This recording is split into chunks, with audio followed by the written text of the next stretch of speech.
kolmas play-offi kohtumine peetud, kuid paraku soovitud tulemus ei toonud. Kiire analüüsi põhjal, miks täna nii läks? No kõik need 3 mängu on samamoodi läinud, et me alustame ikkagi kehvasti ja me pole valmis ja alustame kõik siis -15, -20 ja hakkame sealt tagasi tulema, et play-offis on keeruline niimoodi, et siin polegi mitte midagi muud, et alustame kehvasti ja siis üritame tagasi võidelda, aga Pärnu on ikkagi selles mõttes korralik sats, et iga kord see ei õnnestu.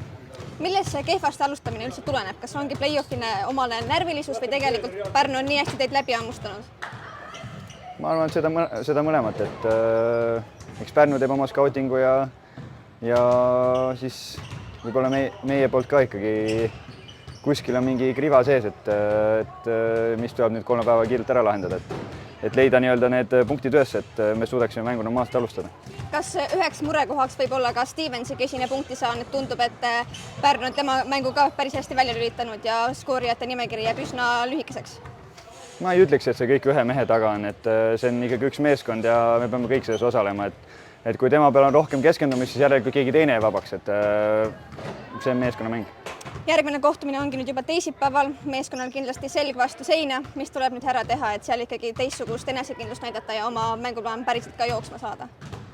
Selles on sul õigus, et selg vastu seina, et enam nagu kaotada ole midagi ja nüüd tuleb nagu hammastega parketti hakata närima, et sellest ka nii-öelda seeria kaotusseisust välja tulla, et Rapla on näidanud ennegi, et on tuldud niisugusest seisust välja, et ma arvan, et ma tahaks loota ja südamest loodan, et nii on ka seekord.